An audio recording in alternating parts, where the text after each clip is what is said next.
열왕기상 7장 48절에서 51절 말씀입니다. 솔로몬이 또 여호와의 성전의 모든 기구를 만들었으니 곧 금단과 진설병의 금상과 예수 앞에 좌우로 6씩 불 정금 등잔대며 또 금꽃과 등잔과 불집게며 또 정금 대접과 불집게와 주발과 숟가락과 불을 옮기는 그릇이며 또 내소고 지성소 문의 금 돌적이와 성전 곧 외소문의 금 돌적이더라. 솔로몬 왕이 여호와의 성전을 위하여 만드는 모든 일을 마친다.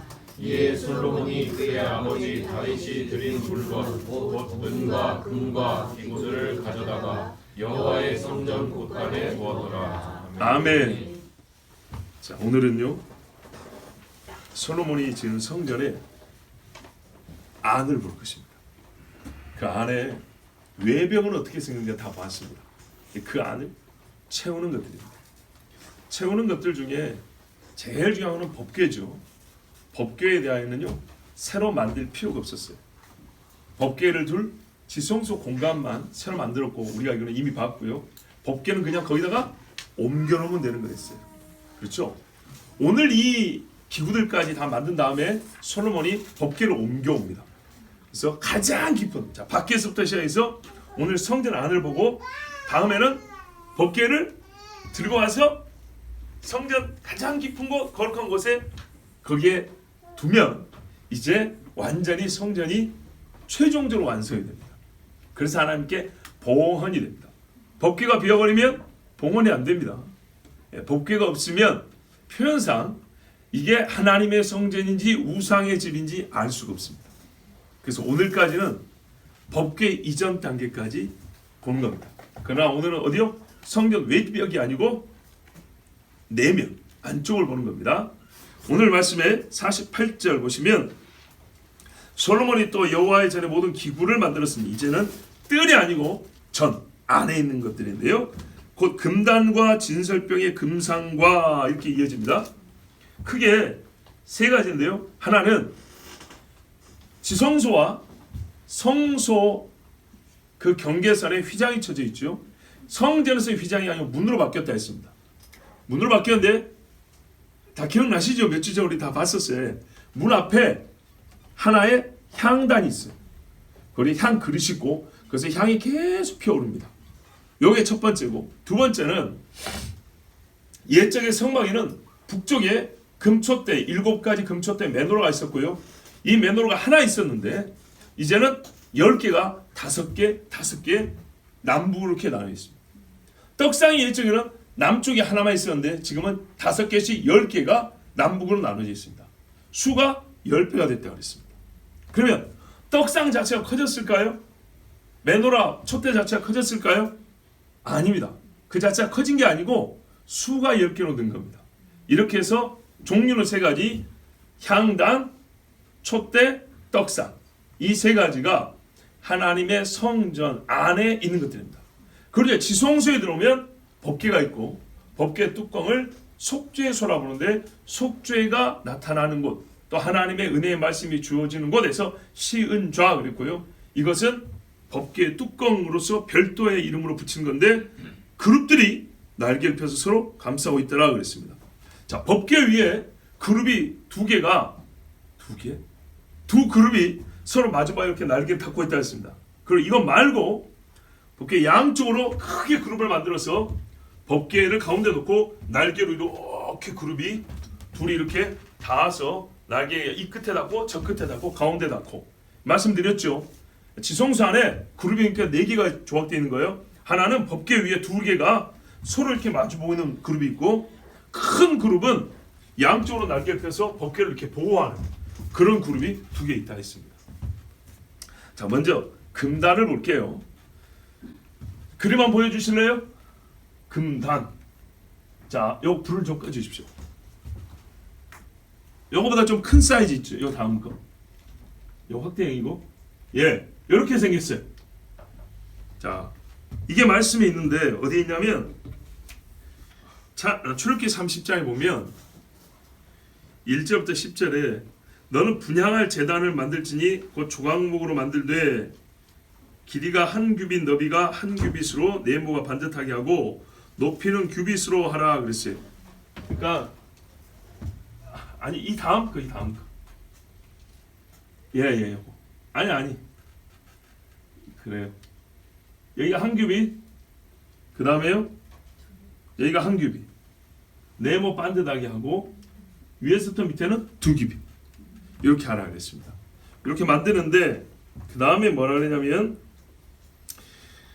그 뿔을 그것과 이어지게 하고 제단 상면과 전후 좌우면과 뿔을 순금으로 싸고 주위에 금태를 둘을 찌며 금태 아래 양쪽에 금고리 둘을 만들되 곧 그 양쪽에 만들지니 이는 제단을 매는 채를 꿰을 것이며 그 채를 조각목으로 만들고 금으로 싸고 그랬습니다. 그러니까 이걸 이렇게 만들어서 전부 다 금박을 입혔습니다. 테두리를 만들고 여기도 있고 금으로 싸라 그랬습니다. 다 금으로 싸라 했습니다. 그 다음에 이렇게 고리를 만들어서 이렇게 채를 꿰게 만들어라 이렇게 말했습니다. 자, 이 앞에 그림 한번 볼까요? 자, 위에서 보면 이 모양입니다. 이렇게 금으로 돼서 이렇게 향을 사릅니다. 뿔이 있죠. 예, 이렇게 항상 뿔이 있습니다. 이제 이따 우리가 생각해 볼게. 밖에 있는 번제단도 뿔이 있고요. 여기 상도 뿔이 있고요. 그 다음에 안에 가면 뭡니까? 여기 법궤도 뿔이 있습니다. 이 뿔이 뭘까요? 자, 그 제단을 증거궤 위 속죄소 맞은편 그 증거궤 앞에 있는 휘장 밖에 두라. 그래 어떻게 되냐? 속죄소는 내가 너와 만나고 아침마다 아론이 이 외 향기로운 향을 사르되 등불을 손질할 때 살을 찌며, 그러니까는 아침에 좌우에 있는 등불 있죠. 등불에 손질하러 가요. 밤에 켜고 아침에 끄고 하면서 기름 채우고 한단 말이죠. 똑같이 그 일하러 갔을 때 아론이 이걸 같이 계속 위에다가 향이 솟아날 수 있도록 이런 그 향을 낼 수 있는 재료들을 집어넣습니다. 요 일, 그리고 쟤는 끄집어 내야 되겠죠. 요 작업을 아론이 하게 하라 그 말입니다.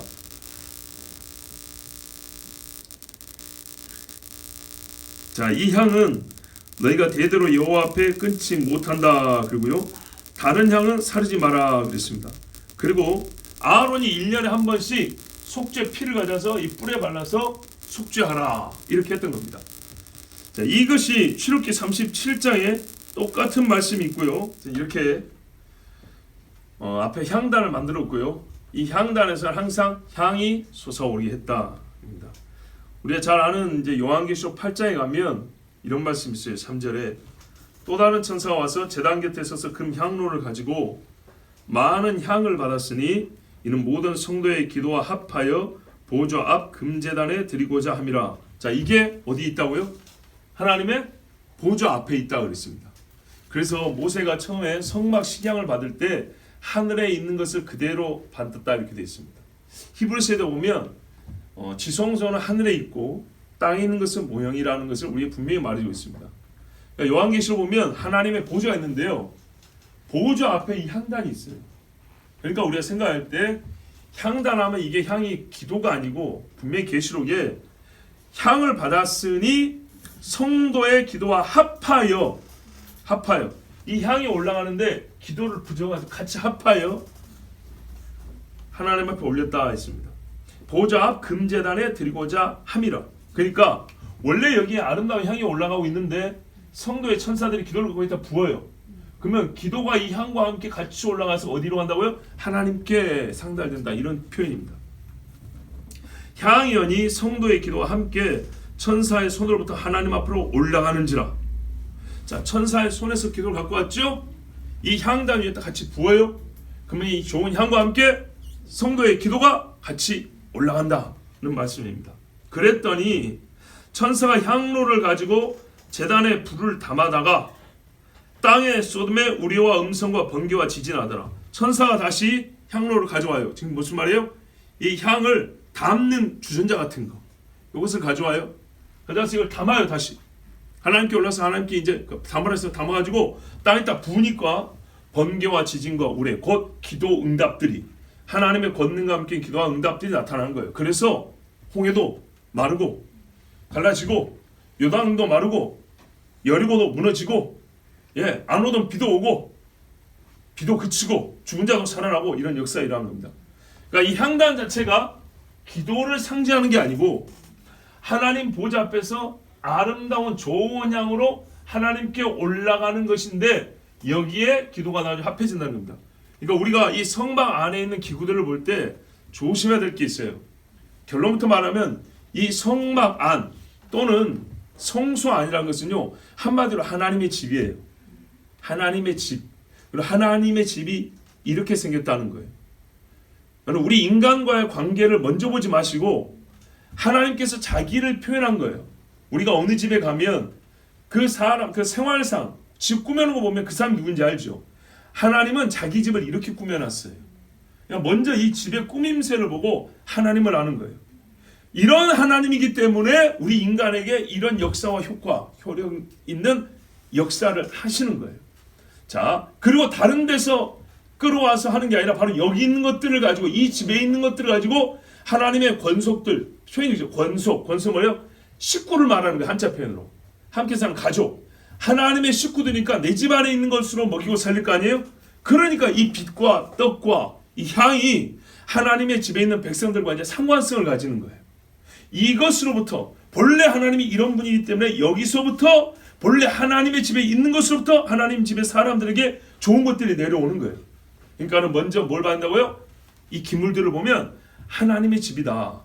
우리가 남의 집에 가서 보면 이 사람이 이런 사람이구나 이거 보는 것처럼 이것을 보면 하나님이 어떤 분인가 봐야 돼요. 무슨 말이에요? 하나님은요, 향기로 표현할 때 가장 좋은 향과 같은 분이에요. 성경에 너희는 그리스도의 향이요 그리스도의 편지라고 그러죠. 예, 하나님을 향기로 표현한다면 이 세상에 어떤 것에서도 날지 못하는 좋은 향이 나는 분이에요. 성경에 이사야 보면 이런 말이 있어요. 여인들이 향수를 뿌리고 아주 고사에 다니는데 나중에 하나님께서 그 여인들의 향수가 쓸모없게 만든다 했어요. 왜요? 몸에서 썩는 냄새가 나니까. 몸이 썩어버리면 제 아무리 좋은 향수 아무짝에 쓸모없습니다. 그러나 하나님의 병원화된 사람, 곧 하나님의 식구가 되면 그 쪽에서 무슨 냄새가 있어요? 그리스도의 향이 난다 했어요. 말하자면 이건 첫 번째로 하나님을 향기로 표현한 겁니다. 우리 후각, 모든 감각이 하나님이 주신 거고 하나님을 표현할 수 있고 하나님을 지각할 수 있는 수단으로 쓰여요. 후각이 역시 뭐요? 하나님이 어떤 문제를 냄새로 표현하자면 이 향입니다. 여기 보면 성경에 보면 무엇으로 만들라고 그 향을 만들 수 있는 그 재료들이 나와 있어요. 그리고 놀라운 것은 절대로 흉내내어 만들지 말라고 그래 있어요. 예, 사람이 냄새를 맡으러 흉내내어 만들지 말았어요. 그 무슨 말이에요? 인간을 위한 용도로 쓸 수 없는 향이다 그 말입니다. 인간을 위하여 쓸 수 있는 향은 다른 제조법으로 만들 수 있어요. 기술 좋은 사람들 많아요. 근데 딱 한 가지 제조법이 있어요. 유일한 이 한 가지는 오직 누구를 위하여? 하나님을 위하여만 만든다는 거예요. 그러니까 이 땅에 있는 어떤 냄새들로 하나님을 표현한다면 요 한 가지 냄새로 하나님을 표현할 수 있다는 거고, 그래서 이 냄새를 만들어내는 재료는 절대로 인간들이 맡으려고 만들지 못하고 언급을 시킨 거예요. 이해가 되시죠? 첫째로 이게 우리의 기도를 상징하는 거예요. 아니요, 이거는 두 번째, 세 번째 이야기예요. 하나님을 나타내는 거예요. 가장 아름다우신 분, 최고의 향을 얻습니다. 그래서 거꾸로 말이죠. 인간들이 죄를 지금 뭐라 그래요? 하나님의 향을 맡으시는데 너희는 내 코에 종일 타는 연기요 그랬어요. 인간들의 죄는 하나님 앞에 비해 연기 냄새가 된다는 거예요. 그러나 하나님은요, 이 좋은 향으로 표현되면 이런 좋은 향을 맡으시는 분이에요. 그러니까 여기에 성도들이 기도가 들어갈 수 있는 거예요. 우리의 기도, 찬송 씨가 아니면은 하나님이 맡으시지 않아요. 흠양하지 않아요. 제단에 마찬가지예요. 재밌는 거는 뭐냐? 성전이나 성막이나 불이 세 개가 있습니다. 뜰에 번제단에 불이 있고요. 어디로 올라가요? 위로 올라가죠. 이 안에 메노라 촛대에 불이 있죠. 불이 어디로 가요? 위로 올라가요. 향단이고 불씨입니다. 이것도 어디로 가요? 위로 올라갑니다. 제단에 있는 불씨를 갖고 와서 이 불을 사릅니다. 저 밖에 있는 번제물의 불씨를 가져와서 이 불을 사르고 여기서 좋은 냄새가 올라갑니다. 이 불들은 다 하나예요. 다 하나님께로 올라가는 거예요. 하나님이 받을 만한 것. 그 불은요, 태우죠. 태우면 향이 나죠. 뭐든지 간에 하나님이 받으실 만한 향이 있다는 것을 지금 말씀하고 있어요. 근데 가장 가까운 곳에서는 최고로 좋은 향이 올라갑니다. 그 최고로 좋은 향은 내 집은 만민의 기도하는 집이라고 그랬죠. 맞아요. 짐승의 번제단, 물론 예수님을 상징하지만 우리 인간이 할 수 있는 것 중에 하나님이 최고로 받으시는 향이 뭐다고요? 기도라는 거예요. 기도. 기도는 믿음의 표예요. 자, 출애굽기 30장 34절에서 38절을 보면 마지막 이런 말이 있어요. 이 향은 너희에게 지극히 거룩하니라. 내가 여호와를 위하여 만들 향은 거룩한 것이니 너희를 위하여는 그 방법대로 만들지 말라. 냄새를 맡으려고 이 같은 것을 만드는 모든 자는 그 백성 중에서 끊어지리라. 아멘.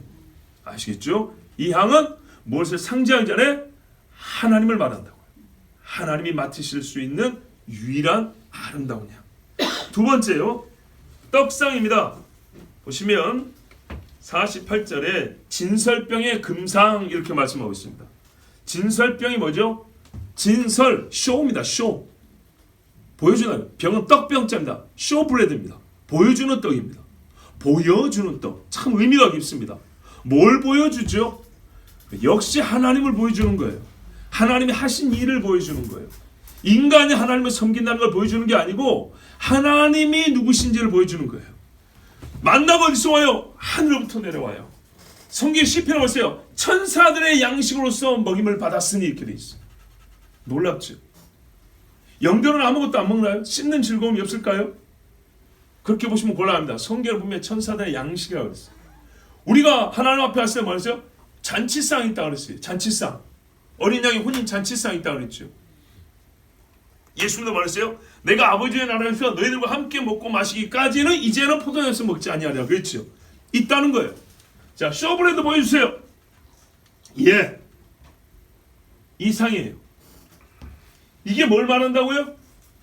하나님이 광야에서 우리를 먹여주셨다는 것은 이 땅에 나타나는 것이고 항상 하늘에 있는 것의 모형이라고 그랬죠. 무슨 말이에요? 하나님 앞에서 구원받은 자들이 하나님과 나누는 상을 말하는 거예요. 하나님의 나라에 이 상이 있어요. 하나님의 나라에서 구원받은 자의 먹이주는 영시하는 양식이 있다 이 말이죠. 그것을 이 땅에 하나님의 그 영시하는 언약을 받은 자들에게 보여주고 너희가 장차 내 앞에서 얻을 것이 먹을 것이 뭔가를 보여주는 것이 첫 번째 이게 쇼브레드예요. 그것을 실제로 우리에게 맛보게 해주신 것, 이것이 바로 광야에서 먹었던 만나입니다. 매일 주신 하나님의 곡식들입니다.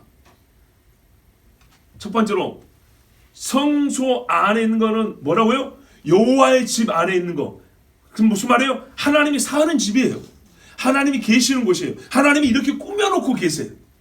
하나님 집에 이거 있어요. 하나님 집에 이게 있으니까 이 땅에 그거를 모형으로 주셨던 거고, 그럼 하나님 집에 왜 이것이 있고 이것은 뭐냐? 하나님의 권속들, 식구들과 하나님이 함께 사는 집이에요. 그래서 하나님의 권속들이 이걸 누려요. 그걸 누리는 것을 이 땅의 모형으로 보여준 게 성막이라 이 말입니다.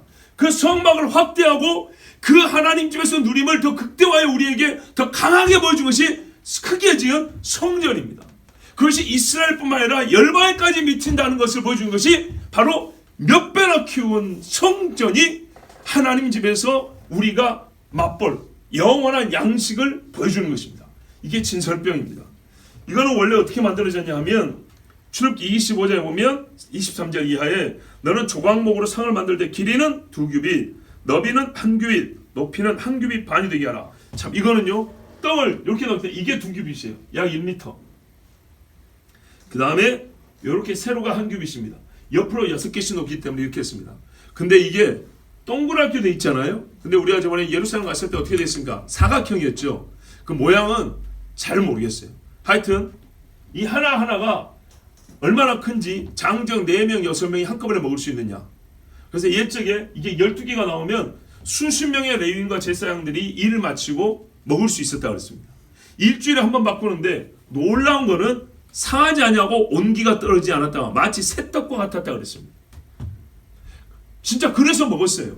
자, 실례를 들어볼까요? 다윗이 말입니다. 사울에서 도망칠 때 배가 고팠죠. 먹을 걸 좀 달라고 그랬어요. 그랬더니 아비멜렉 제사장이 뭐라 그랬어요? 아비아달 제사장이 지금 막 성막에서, 그때 당시는 성막이니까 성막에서 내려온 진설병밖에 먹을 게 없는데 갑자기 먹을 걸 달라는 게 이거밖에 없는데 너희들이 여자들만 가까이 하지 않았으면 먹게 해준다고 그랬어요. 이 제사장이 그러니까요, 요즘 하는 오픈마인드죠. 이거 일반인이 먹을 수 있나요? 근데 하나님의 말씀 뜻을 아는 거예요. 생명을 위하여 준 것이기 때문에 이 떡을 준다 그랬어요. 그래서 다윗이 하는 말이 아니 우리가 일반 출전을 해도 여자를 가까이 하지 않을 건데 지금 우리가 도망치는 신세에 어떻게 여자를 가까이 할 수 있습니까? 그렇게 정신머리 없는 짓을 안 한다는 거예요. 그래? 그럼 갖다 먹으라 했어요. 그런데 이게 떡 12덩어리가 뭐 몇 사람이나 요기가 되겠어요. 근데 하나하나가 이만하니까 제가 알기로 2.2리터로 만든다 그랬다. 하여튼 엄청나게 큰 것들이에요. 그러니까는 이 떡을 가져다가 다윗이 함께한 무리들이 이렇게 나눠 먹었다는 겁니다. 그런데 보세요. 일주일에 한 번 교체하는데 지금 내온 떡이라고 그랬거든요. 일주일 만에 교체한 떡인데 곰팡이 안 폈을까요? 안 폈으니까, 안 썩었으니까 그걸 갖다가 먹은 거예요. 자, 그런데 성전에 가면 이거 어떻게 해요? 10개씩이라고 그랬어요. 형제님 한번 보여줄래요? 그 10개씩 있는 거? 저 앞에 요거 보세요. 하나, 둘, 셋, 넷, 다섯 있고 매너라도 이렇게 있죠? 이렇게 10개씩이죠. 엄청나게 수가 많아요. 자, 그러면 왜 이렇게 수가 많아졌을까요?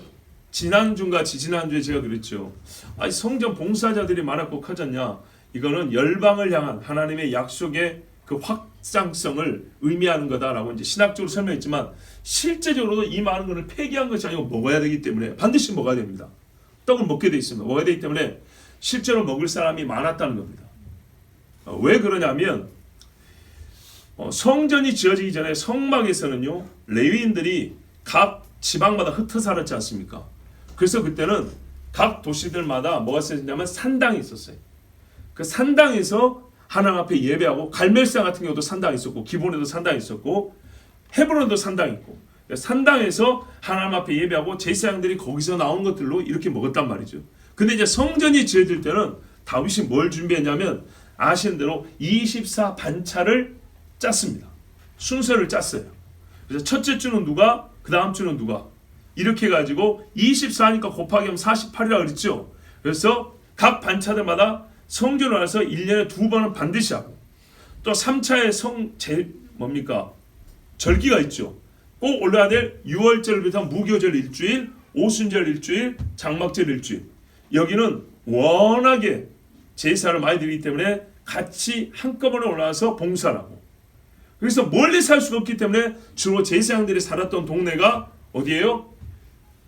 예루살렘 주변 여리고나 베들레헴이나 또 우리 예레미야 고향 같은 아나도시나 이런 예루살렘 주변 성읍들로 제사장들의 동네가 이렇게 형성되기도 했다 했습니다. 자, 그래서 다윗 때에 제사장들의 섬기는 순서 체계를 짜놨어요. 그 순서대로 하다 보니까 한꺼번에 성전에 와서 봉사할 사람들의 수가 엄청나게 늘어났어요. 그 역시 하나님 나라의 제사장들의 그 확대됨을 보여주기도 합니다. 자, 여기 보십시오.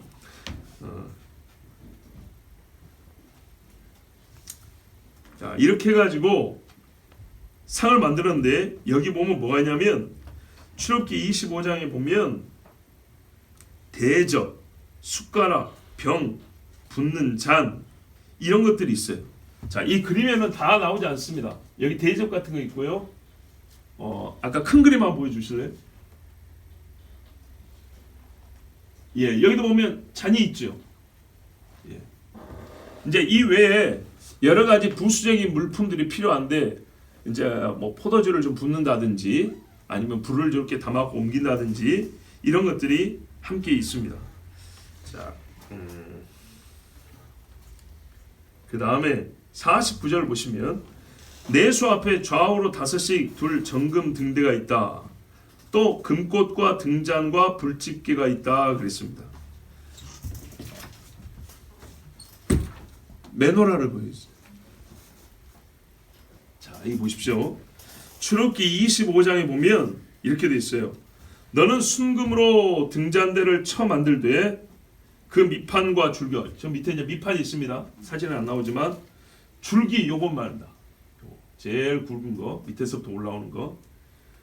잔과 꽃받침과 꽃을 한 덩이로 연결하고 잔이 있고요. 그 다음에 꽃받침이 있고요. 꽃이 피어 있어요. 이걸 말합니다. 가서 가지 6을 등잔대 곁에서 나오게 하되 다른 3가지는 이쪽으로 나오고 다른 3가지는 저쪽으로 나오게 하며 이렇게 해서 3개씩 해서 6개. 여기는 큰 줄기 하나. 자, 그 다음에 살구꽃, 아몬드죠. 형상의 잔색과 꽃받침과 꽃이 있게 하고. 자, 이것입니다. 이게 이제 잔, 꽃받침, 꽃입니다. 이렇게 세 개씩 이렇게 났다는 이 말입니다. 등잔대 줄기에는 살구꽃 형상의 잔넥과 꽃받침과 꽃이 있게 하고, 등잔대에서 나온 가지 6조의 꽃받침이 있게 하되 두 가지 아래 한 꽃받침이 있어 줄기와 연결하여. 자, 두 가지 아래 한 꽃받침이 있어. 두 가지 아래 한 꽃받침이 있어. 두 가지 아래 한 꽃받침이 있어. 이렇게 서로 연결하고, 그 다음에 한 꽃받침이 있어 이제 줄기와 연결하고, 그 꽃받침과 가지를 줄기와 연결하여 전부를 순금으로 치 만들고 등잔 7을 그 위에다 두어 앞을 비추하면. 지금 저거 위를 보고 있죠. 옛날에 이게 약간 앞으로 기울어져 있었어요. 처음 성막에는 북쪽에 메노라가 있고 남쪽에 떡상이 있었죠. 그래서 이쪽에 있는 메노라가 약간 기울어져서 이 남쪽을 비추게 돼 있어요. 그래야 전체가 환하지 않겠어요? 근데 지금 이제 성전에서는 보니까 위로만 향해 있는데, 왜냐하면 5개씩 양쪽에 도열을 해놔서 밝게 하는데 별로 지장이 없었던 것 같아요. 그 불 집게와 불똥 그릇도 순금으로 만들지니 등잔대와 이 모든 기구를 순금 1달란트로 만들되 너는 삼가 이 산에서 내게 보인 양식대로 할지니라 그랬습니다. 그러니까는 이것들을 여기는 이제 순수한 감람류를 넣게 돼 있어요. 불을 태우기 위해서 순수한 감람류인데, 순수한 감람류만 넣으면 안 되고 심지가 있어야 되겠죠. 그래서 심지 자르는 가위도 있고, 혹은 불똥이 떨어지면 치울 때 쓰는 그릇들도 있고, 감람류를 들고 다니는 주전자도 있고, 이제 이런 부수물들도 있는데, 부수 기구들도 있는데, 이것들도 전부 다 금으로 만들었다입니다. 자, 금 1달란트로 이것을 전부 다 쳐서 만들었다고 되어 있습니다. 그러니까는 용접에 붙인 게 아니고 처음부터 한 덩어리를 이렇게 만든 겁니다. 출애굽기 27장 20절에 보면 너는 또 이스라엘 자손에게 명령하여 감람으로 짠 순수한 기름을 등불을 위하여 내게로 가져오게 하고 끊이지 않게 등불을 켜되 아론과 그의 아들들로 회막한 증거궤 앞 휘장 밖에서 저녁부터 아침까지 항상 여호와 앞에 그 등불을 보살피게 하라. 이는 이스라엘 자손이 대대로 지킬 규례이니라. 그러니까요, 밤마다 켜고 아침마다 또 손질하고. 이 일을 누가 했냐면 사무엘한테 잠깐 맡겼던 거 아시죠? 예, 사무엘이 옛날 실로에 성막이 있을 때 거기서 앞에서 자면서 이 제사장들이 했던 일을, 본인은 에브라임 지파 사람이지만 희한하게도 특별히 사명을 받아가지고 제사장들이 하는 일을 그렇게 했던 걸 알 수가 있습니다. 시편 118편 27절에 보면 여호와는 하나님이시라 그가 우리에게 빛을 비추셨으니 밧줄로 절기제물을 제단불에 멜지어다는 말씀이 있습니다. 또 계시록 2장 1절에 보면 에베소 교회 사자에게 편지하라. 오른손에 있는 7별을 붙잡고 7 금촛대 사이를 거니시는 이가 이르시되. 사도 요한이 들었는데 또 보았는데 예수님이 어떻게 해요? 흰 세마포 옷을 입고 우바스 정금띠를 띠고 걸어다니는 모습을 보였는데 이 금촛대 사이를 걷는 거예요. 자, 이 금촛대가 어디 있다고요? 하나님의 보좌 앞에 있단 말이에요. 그러니까 이게 실제로 하나님이 하늘에서 자기의 보좌를 우리 인간적으로 꾸민 거예요. 이렇게 꾸며놨어요. 이렇게 되어 있어요. 그래서 예수님이 그 자기 집을 거니시는 모습이 보니까는 촛대도 있는데 그 사이를 걸어다니시다 이렇게 표현이 되는 거예요. 그러면 이 촛대는 이제 기능적으로 볼 때 뭡니까? 이 성막 안이 어둡지 않습니까? 그래서 환히 비추는 것이죠. 성막을 비추는데 우리에게 이 권속들에게 준다 그랬죠. 여기에 있는 양식들을 땅에 먹으라 준 것처럼 이 하나님의 집을 비추는 이 빛, 이것을 땅으로 비추사 하나님께서 이 땅에 있는 백성들에게 하나님의 빛 가운데 거하여 살게 하신다는 겁니다. 그러니까 하나님 자신이 빛이시지만 하나님 자신으로부터 나온 그 집에 있는 빛이 우리에게 비춰서 이 땅에 있는 백성들이 항상 빛 가운데 걸어 하나님의 집으로 나아올 수 있게 하는, 이것이 바로 이 메노라 금촛대가 보여주는 것입니다. 자, 50절에 가면 또 정금 대접과 불집게와 주발과 숟가락과 불을 옮기는 그릇이며 그랬습니다. 자, 우리가 지금까지 49절까지는요 상을 봤어요. 금단, 떡상, 메노라와 같이 이렇게 큰 기구들을 봤는데 이 큰 기구들을 사용할 때 필요한 도구들이 있어요. 아까 말한 감람류를 옮기는 그릇도 있어야 될 것이고 불씨를 옮기는 것도 있어야 되고 집게로 잡아가지고 끊거나 자르거나 집었을 쪽으로 옮기는 것들도 있어야 되겠죠. 그죠? 저 재단에 있는 불씨를 담아다가 아까 향로에 불을 당겨야 될 거 아닙니까? 불을 당길 때 메노라에 불을 붙일 때 그 불은 어디서 냐 번제단에 번제물을 태운 불씨. 그래서 나답과 아비후가 다른 불로 하나님께 나오다가 불의 삼킴을 받다 그랬지 않습니까? 다른 불이 뭐예요? 제단불을 통과해서 이 집에 들어오게 돼 있어요. 이게 참 중요한 겁니다. 보십시오. 이 집에서부터 하나님의 권속들에게 필요한 것들이 나가요. 자, 이것들이 하나님이 누군지를 말해주고 있어요. 하나님은 빛이시고요. 하나님은 먹이시는 분이에요. 이 하나님이 실제로 이 집에 있는 사람들에게 빛을 비추시고 먹이세요. 그러나 우리는 지금 이 집에 들어와 있습니까? 아직 안 들어있죠. 밖에 있죠. 밖에 있는 우리가 결국에는 이 집에 들을 수 있도록 이 집에 있는 것들을 모형적으로 이 땅에 베풀어 주셨어요. 그런데 중요한 건 뭐냐? 이 집에 있는 것들은 모형적으로 먹긴 하지만은 실질적으로 이 집에 들어오기 위해서는 뭐가 필요하냐면 밖에서의 행위가 필요한 거예요. 밖에서의 행위. 번제단의 제물을 통하여서 우리 죄 씻음 받고 물로 씻음 받고 피와 물로 대속자의 죽음으로 말미암아 피와 물로 씻음을 받은 사람만이 이 집에 들어올 수 있어요. 그러니까 우리가 이 땅에 살면서 이 집에 하나님은 결국 이 집에 들어오게 하시려고 하세요. 들어오게 하시려고 하기 위해서 이 집에 뭐가 있는지를 우리에게 보여주세요. 맛보기로. 맛보기를 보여주면서 봐. 그러니까 이 집에 들어와야겠지. 근데 어떻게 들어와? 들어오는 방법도 이 집이 성립된 것과 똑같은 하나님의 영적 원리가 있어요. 거룩한 집이잖아요. 너희가 거룩해야 돼. 그래서 너희는 이 집 밖에서 거룩함을 입을 받고 집 안으로 들어온 거예요. 제사장도 그래서 자기 속죄를 하고 안으로 들어온다는 말이에요. 그 속죄의 방법도 이 집이 거룩한 것처럼 하나님께서 거룩한 방법을 줬는데 그게 뭐예요? 나의 아들, 이 집에 사는 아들을 보내서 이 집에 사는 아들을 집 밖으로 보내서 너희를 위하여 죽게 한다는 거예요. 아시겠죠? 너희를 위하여 죽게 하면 이 집에 있는 아들이 나가서 너희를 위하여 죽은 그 피를 통하여 너희는 이 집으로 들어올 수 있다는 거예요. 그러면 그 아들이 뭘 약속했냐? 이 집에 있는 걸 약속한 거예요. 그래서 그 아들이 이 땅에 있을 때 혹은 그 아들을 예표하는 것들이 다 뭐냐면 이 집에 있는 것들이었어요. 빛이요, 떡이요, 물이요, 좋은 냄새, 하나님의 말씀이요. 아시겠죠? 그러니까 반드시 이 집 밖에서 하나님이 이 집의 아들을 보내서 행한 일을 믿음으로 말미암아 그 아들의 행한 일의 효력을 힘입어서 우리가 이 집으로 들어오는 것이고 그것이 무엇인지 우리에게 동시에 가르쳐줘서 우리의 믿음의 내용을 형성하신 거예요. 그냥 집에 들어갔는데 그게 뭔데? 할 때 그 집이 무엇인지를 보여주셨다는 거예요. 성막과 성전으로. 그리고 그 집이 얼마나 넓은지 처음에는요 요만한 텐트로 지었는데 실제로 말씀드렸잖아요. 성막 사이즈가 우리 교회 사이즈하고 거의 같다고요. 실제 성막 사이즈가 요 앞에까지가 성막, 성소, 그리고 요만큼이 실제 지성소 사이즈하고 비슷합니다. 요 벽 없이 뒤에 우리 여기 벽 있죠. 요거 뒤에도 벽. 요 정도 사이즈. 실제 성막이 이렇게 크기에, 이 정도 크기에. 아, 재밌습니다. 그리고 이제 이걸 넓힌 게 성전이라고 했어요. 자, 그래요. 이 상들 외에 이 상들에 있는 것들, 상들로 표현된 하나님의 집의 그 구성물들을 보조하는 여러 가지 집기들도 다 하나님이 금으로 만들겠어요. 그러니까 이 집에 있는 것들은 다 뭐예요? 거룩하다 그 말입니다. 순결하고 거룩하다 이 말입니다. 밖에는 노시고 안에는 금이고. 51절 마지막에 보면 이 그릇들에 대해서는 출애굽기 16장이나 27장에 잘 나와 있습니다. 51절 마지막에 보면 또 내 속을 지성소 문의 금 돌적이와 전곳 외소문의 금 돌적위라 그랬습니다. 돌적위가 뭔지 아시죠?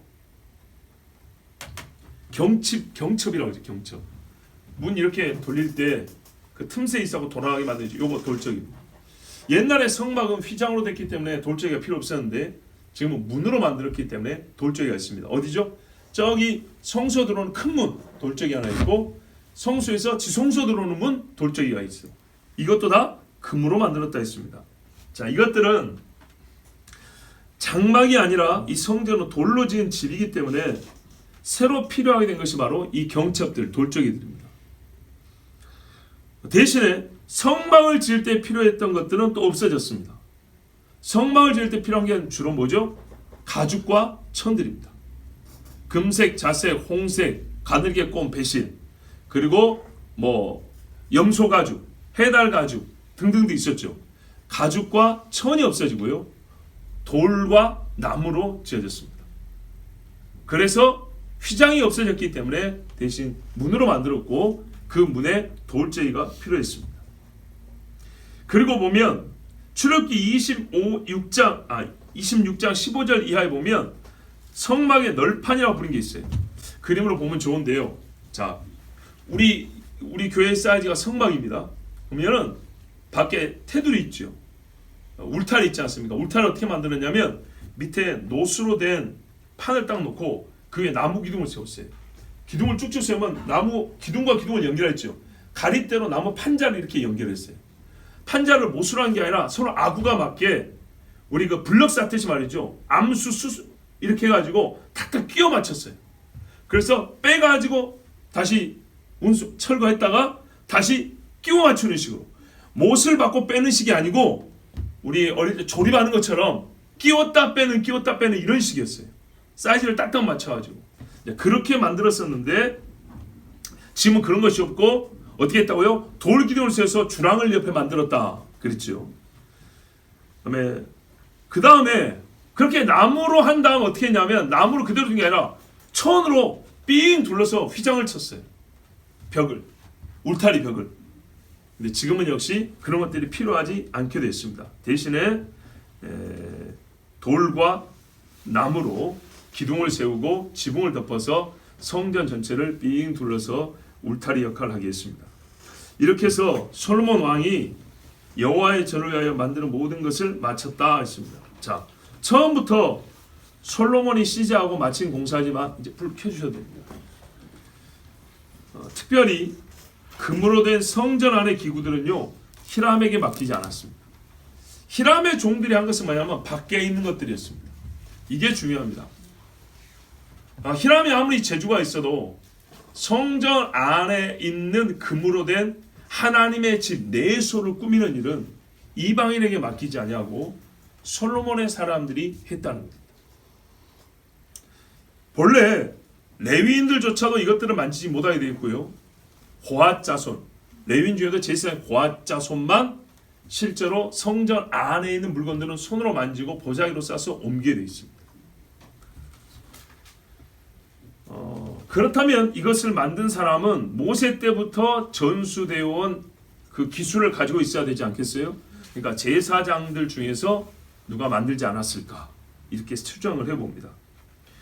자, 51절 후반부에 보면 이에 솔로몬이 그 붙인 다윗에 드린 물건 곧 은과 금과 기구들을 가져다가 여호와의 전 곳간에 두었더라 했어요. 자, 여기서 질문이 하나 있어요. 다른 사람들이 바친 것은 곳간에 안 두었을까요? 했겠죠. 훗날에 그렇게 했겠죠. 그런데 여러분, 처음에는요, 다윗의 헌물들로만 채워졌습니다. 이게 중요합니다. 하나님을 사랑하고 하나님께 바친 헌신이 어디로 들어가는지를 보여줍니다. 어디로 가요? 하나님의 집으로 들어갑니다. 예수님이 말씀했죠. 너희를 위하여 보물을 땅에 쌓아두지 말라. 거기는 좀과 동록이 해하며 도둑이 구멍을 뚫고 도둑질하느니라. 오직 너희를 위하여 보물을 하늘에 쌓아두라. 거기는 좀이나 동록이 해하지 못하며 도둑이 구멍을 뚫지도 못하고 도둑질도 못하느니라 그랬어요. 하나님을 가장 사랑하는 사람이 바친 헌물이 1번으로 그의 사모하는 성전 곳간에 1번으로 채워졌습니다. 자, 성전은 뭐라고요? 1차적으로 하나님의 집이라니까요. 하나님의 집. 하늘에 있는 하나님의 집을 이 땅에서 우리가 모형으로 보는 거예요. 그래서 그 집에서는요, 1차적으로 하나님의 집이니까 하나님을 알게 되고요. 하나님 하시는 일을 알게 돼요. 그리고 하나님의 백성이 얻는 은택들을 알게 돼요. 이제 우리가 하나님의 은택을 생각한다면 뭐예요? 우리의 행한 일들이 하나님께 받아들여질 때 이 땅에서 행한 것이지만 놀랍게도 하나님의 집의 곳간에 쌓여진다. 예수님의 말씀이 있잖아요. 알곡과 쭉정이를 말씀하시면서 알곡은 거두어 곳간에 드리고 이렇게 했습니다. 그 곳간이 어디 있습니까? 하나님의 집에 있는 것이죠.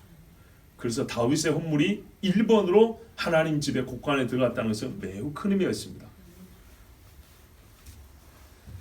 우리는 첫 성막이 완성되었을 때를 잠깐 다시 한번 보려고 합니다. 왜냐하면 성막과 성전의 의미를, 그 역할을 종합적으로 되새겨 볼 수 있기 때문입니다.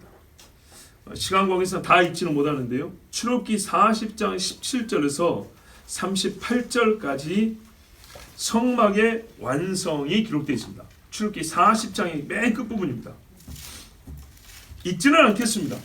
그런데 맨 마지막을 보시면 이런 말씀이 있어요. 33절부터 보면 그는 또 성막과 제단 주위들의 포장을 치고, 아까 말씀드렸죠. 그 울타리의 포장, 휘장 이렇게 천으로 둘렀다고. 뜰문의 휘장을 다니라 모세가 이같이 역사를 마치니 구름이 회막에 덮이고 여호와의 영광이 성막에 충만하며 모세가 회막에 들어갈 수 없었으니, 너무 영광이 충만해서 모세도 감히 못 들어갔대. 자, 솔로몬 성전도 우리가 이제 다음 주나 다다음 주에 보겠지만, 솔로몬의 기도가 끝나자 불이 떨어져서 사람들이 엎드려 여호와 그는 거룩하시다고 막 찬송을 했지 않습니까? 이는 구름이 회막 위에 덮이고 여호와의 영광이 성막에 충만함이었으며, 구름이 성막 위에서 떠오를 때는 이스라엘 자손이 그 모든 행진하는 길에 앞으로 나갔고, 구름이 떠오르지 않을 때는 떠오르는 날까지 나가지 아니하였으며, 낮에는 여호와의 구름이 성막 위에 있고 밤에는 불이 그 구름 가운데 있음을 이스라엘의 온 족속이 그 모든 행진하는 길에서 그들의 눈으로 보았더라. 아멘. 보세요. 하나님 보세요. 내가 너희 가운데 있음을 알리려 하여 성막을 짓게 한다고 그랬어요. 너희가 나오게 하는 길을 말하는 게 1차 의미가 아니고, 내가 너희 가운데 있음을 말하기 위해서 나도 장막이니까 나도 이따 집을 짓겠다는 거예요. 하나님이 집을 지으니까 우리 가운데 있는 걸 알죠. 여러분, 지나가는 뜨내기가 아니라 이 말입니다. 너희 가운데 거하는 여호와다 그랬어요. 그래서 하나님이 집을 짓게 한 거예요. 어떻게 짓냐? 하나님이 이미 살고 있는 그 집 모양대로 일단 짓게 한 거예요. 그리고 하나님의 집이 가운데 있고요. 지파별로 이렇게 그룹을 지어서 장막을 쳤잖아요. 여러분 생각을 해보세요. 텐트가, 군인들 텐트가 수십 개만 쳐져 있어도 볼만한데 셀 수 없는 수천 개, 수만 개 텐트가 쫙 펼쳐 있는데요. 사방으로 길이 나 있어요. 동서남북으로 진이 나눠져 있잖아요. 그러니까 길이 쫙 나 있고 그 길과 길 사이에 구획을 나눠서 지파들마다 텐트를 쳐 있는 모습을 위에서 봤다고 해서 보세요. 얼마나 멋있는가. 그런데요, 하나님의 구름 기둥과 불 기둥이 있긴 있었는데 이게 어디로 왔다고요? 성막 위로. 이 구름과 구름과 불이 뭘 나타내는 거예요? 하나님의 임재죠. 근데 엄밀히 말하면 너무 그렇게 신학적으로 임재, 하나님 자신을 말하는 거예요. 예. 하나님이 여기 계시면 나야 여기 왔다, 나 왔다 그 말이죠. 니므롯이 짓는 성과 대를 보려고 하나님이 강림하셨더라. 소돔이 지은 죄를 보려고 하나님이 내려와 보셨더라. 그런 것처럼 하나님이 내려오신 거예요. 집을 잘 지었단 말이에요? 못 지었다는 얘기예요? 잘 지었다는 얘기죠. 바르게 지었다는 얘기예요. 그러니까 성경이 뭐래요? 여호와께서 보인 식양대로 그랬어요. 중요해요. 우리가 하나님의 집을 지키다 열심히 쓰는 게 아니라 방식과 형식, 모양도 그 냄새 하나도 하나님 말씀에 정확히 맞아야 돼요. 열심으로 되는 게 아니라 그랬어요. 그렇게 짓고 나자 하나님이요, 내가 여기 임하였다. 이제 내 집이다. 같이 살자고 임하였는데 그게 구름 기둥이었고 밤에는 그 구름 기둥 사이에 불이 섞여 있었다고 그랬어요. 그러니까 구름 기둥과 불 기둥이 있다고요? 성막 위에 있었다고. 성막 위에. 자, 놀라운 것은 뭐냐? 이래서 출애굽기가 마친다는 겁니다. 출애굽기가 이렇게 마쳐요. 사실은 출애굽기가 홍해 건넌 다음에 끝나면 제목과 잘 맞잖아요. 근데 왜 출애굽기가 신의 산도 아니고 성막을 다 지었을 때 끝났을까요?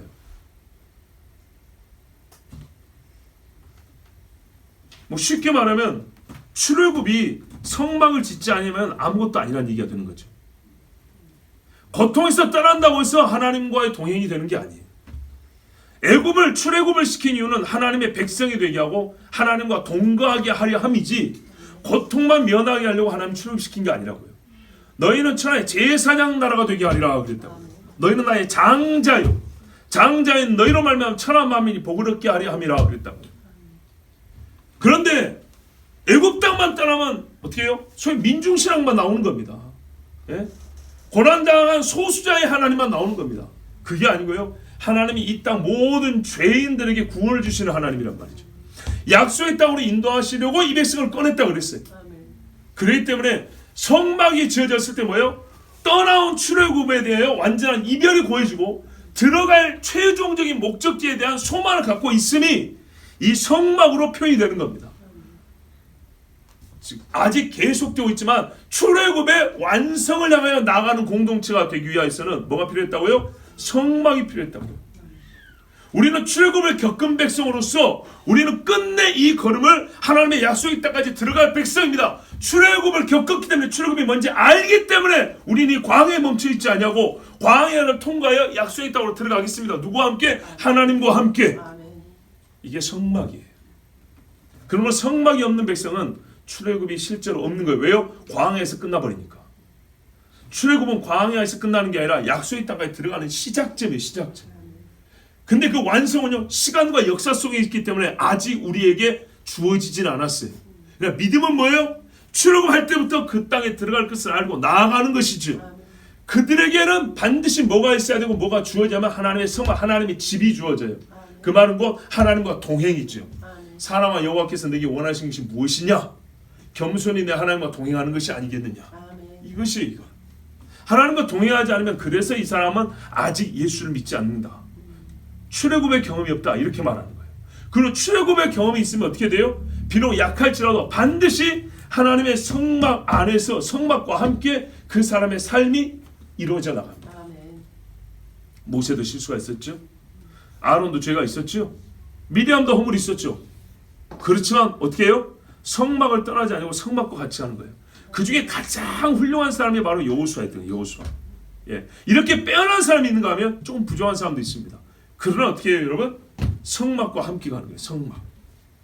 하나님을 만나는 그 집이 없이 이 땅에 신앙생활하는 사람은 사실 존재하지 않습니다. 온전한 출애굽은요, 성막의 완성에서 끝났습니다. 완전한 예배와 거룩한 하나님의 임재가 내 삶의 중심에 있을 때 삶의 전 주권이 완전히 하나님께 의탁된 자, 철저한 성령의 인도를 따르는 믿음의 집이 아니고서는 출애굽이 끝났다고 할 수가 없습니다. 출애굽이 끝났다는 말은 하나의 사건이 종료되었음을 의미하는 것이 아니라 출애굽의 최종 목적인 약속의 땅으로의 진입이 확보되었다는 뜻으로 받아들이는 것이 더 정확합니다. 이 집이 있음으로 말미암아 아직 얻지 않았지만 우리가 믿음으로 바라본다 했죠. 약속의 땅이 확보된 것과 마찬가지. 이 집만 안 떠나면 되는 거예요. 하나님과 동행만 안 끝나면 되는 거예요. 그러나 어리석은 자는 수많은 사람 60만 명은 하나님의 집이 있었지만 집과 무관하게 살았어요. 그래서 그들은 약속의 땅에 들어가지 못하고 사실상 출애굽이 무의미하게 되었어요. 이게 중요합니다. 뭡니까? 성전이 아름답게 지었어요. 하나님을요 냄새로 표현하고 빛으로 표현하고요 떡으로 표현하고요. 옛날에 성막에서는 색깔로 표현했어요. 금의 정결함을 표현했어요. 그죠? 모든 것으로 하나님을 표현했어요. 모든 면에 하나님은 아름다운 분이에요. 예, 미학적으로도 아름다워요. 균형도 잘 맞추고요. 모든 것이 하나님은 아름다운 것이에요. 그런데 이 영화와 아름다움도 하나님의 임재를 상징하는 것이지 하나님 임재 자체는 아니에요. 그러면 임재가 중요한데 어떻게 되냐? 건물만 지어놓고 구경만 해서 임재가 되는 것이 아니고 성막에서 하나님을 만나러 나아갔던 것처럼, 그렇죠? 우리가 하나님을 구하고 의지하는 삶을 살아야 돼요. 의탁, 의지하는 삶. 성막이 가운데 있으니까 가운데로 나아가는 삶이 있어야 되는 거예요. 절기에 나오면 하나님 앞에 제물 들고 나가는 삶이 있어야 되는 것이에요. 그렇지 않으면 이 아름답고 영화로운 성막 또는 성전은 아무 의미가 없습니다. 예수님이 그렇지 않습니까? 돌 하나도 돌 위에 남지 않고 다 무너뜨리짐을 방앗되리라. 왜요? 하나님 앞에 하나님은 동거하자고 하나님의 집을 이 땅에 보여줬는데 인간들은 집만 지어놓고 예쁘다 그러고 그 집에 들어가기를 실제로 원하지 않는 거죠. 번제물이 온전히 드려진 다음에 그 집에 들어갈 수 있다는데 그 집에서 나오는 모형의 맛은 보고 살지만 그 집으로 들어갈 수 있는 유일한 길은 따르지 않냐고 거절했으니 누가 그 집을 들어가겠어요? 그래 하나님께서 이 땅에는 너에게는 은혜가 필요 없다고 발을 떨어버린 것처럼 성전을 없애버렸습니다. 그래서 우리에게 중요한 게 뭐냐? 어떠한 제물보다 성전의 외형보다 우리가 하나님 말씀에 순종함, 그리고 하나님 앞에 겸손히 동행하는 것, 이것이 제일 중요합니다. 성막이나 성전의 기구들은 모두 하나님으로부터의 은혜와 역사를 아니죠. 하나님이 어떤 분인지를 말씀해 주고요. 오늘 시간 관계상 하나님을 표현하는 그 의미를 많이 설명을 못했어요. 그러나 이 성전 안에 있는 것들은 하나님이 누군지를 보여주고, 하나님이 집이니까 집주인 하나님을 보여주고, 또한 하나님 우리에게 주는 은혜와 역사를 변함없는 구원의 약속과 약해지지 않는 하나님의 긍휼의 능력, 그 권능을 보여줍니다. 그리고 하나님을 향한 백성의 믿음과 헌신, 좀 더 정확히 말하면 의지, 의존을 나타내줍니다. 우리는 성막이나 성전으로 가서 하나님께 나 자신을 바치잖아요. 그것이 뭐냐면 우리가 바친 만큼 하나님 구원을 확보한다는 게 아니에요. 모든 하나님으로부터 오는 것에 대한 우리가 그걸 철저히 의지합니다의 표현이에요. 의지합니다. 우리 믿음은요, 의존으로 표현됩니다. 우리의 헌신은요, 경외로 나타납니다. 이게 분리되어 있는 것이 아닙니다. 예배가 따로 있고 삶이 따로 있는 것이 아니에요. 예배도 우리의 믿음의 표현이고요, 삶도 하나님 앞에 우리의 경외의 표현입니다. 그래서 제가 말장난이 아니라 우리 삶의 전반에 들어있는 우리 신앙을 이렇게 표현한 거예요. 믿음은 의존으로 표현하고요, 헌신은 경외로 나타난다고요. 그러니까 하나님께서 우리에게 은혜를 베푸시는 성령과 성령을 주셨다면 인간은 어떻게 됩니까? 하나님을 믿으며 하나님을 경외합니다, 이렇게 표현하지만 이것이 가장 수준 높은 표현법이라면 그 실상은 어떻게 하냐? 믿음이란 건요, 항상 하나님을 의지함으로 나타내야 있어요. 하나님 도와주세요. 잘못을 용서해 주세요. 간청드리죠. 믿음은 실제 우리 삶에서 간청의 형태로 나타납니다. 그래서 의존, 의지랍니다. 우리의 영원성은, 인간의 영원성은 하나님 의존적 영혼이라고 했습니다. 우리는 스스로 자존하는 존재가 아니라 하나님께 피조된 자잖아요. 피조되기 때문에 인간의 생명은 하나님 의존되어 있습니다. 하나님께 의존되어 있습니다. 우리 인간의 하나님 의존적 영원성, 우리 인간의 지혜도 하나님 의존적 지혜입니다. 하나님과의 선이 끊겨버리면, 잘라져 버리면 인간에게는 생명도 없고 지혜도 없고 아무것도 남지 않습니다. 그래서 모든 것이 하나님께 있고 하나님으로부터 왔다는 믿음을 어떻게 해요? 우리 편에서는요, 항상 하나님을 의지하는 것으로 나타나게 되어 있습니다. 그리고 우리 인간은 그렇게 받았기 때문에 어떻게 해야 되냐? 하나님 앞에 헌신해야 돼요. 바쳐야 돼요. 그러지만요, 이 바침은 어떻게 해요? 항상 두렵고 떨림으로, 자기를 낮춤으로, 그런 형태로 나타나야 합니다. 그래서 우리가 하나님의 집에 들어가게 됩니다. 하나님의 주신 구원의 방편을 의지하여 여호와를 경외함으로 그 집에 들어가게 됩니다. 여호와의 집, 장차 주님 오실 때 우리가 보게 될 것이고, 또 주님 오실 때 그 집에 들어가게 될 것입니다. 그러나 요한계시록은 이렇게 말합니다. 성전이 없으니 이렇게 되어버렸습니다. 편하자면 우리가 성전에 들어가는 일도 필요 없이 하나님과 완전히 예루살렘 성이라는 한 성을 크게 한 집으로 삼고 같이 산다는 것이 되겠죠. 그 참 놀랍습니다. 어떻게 제가 이 혀로 설명이 안 돼요. 뭐 환상도 못 봤기 때문에 저는 설명이 안 되는데, 하여튼 하나님께서는 이 구별된 벽으로서의 성전도 없애버리시고 내가 너에게 친히 성전이 되어 함께하겠다, 이렇게 말씀했습니다. 한 장막으로, 그러니까는 그 뭡니까? 거기 어디죠? 광야에서는 함께하지만 백성의 장막이 따로 있고 여호와의 장막이 따로 있었죠. 그렇지 않은데 요한계시록은 한 장막에 함께 있다, 이렇게 말씀했어요. 그 얼마나 기가 막힌 즐거움이겠어요. 자, 그날에 우리가 다 하나님의 장막에서 뵙기를 바랍니다. 우리 하나님께 기도합니다. 하나님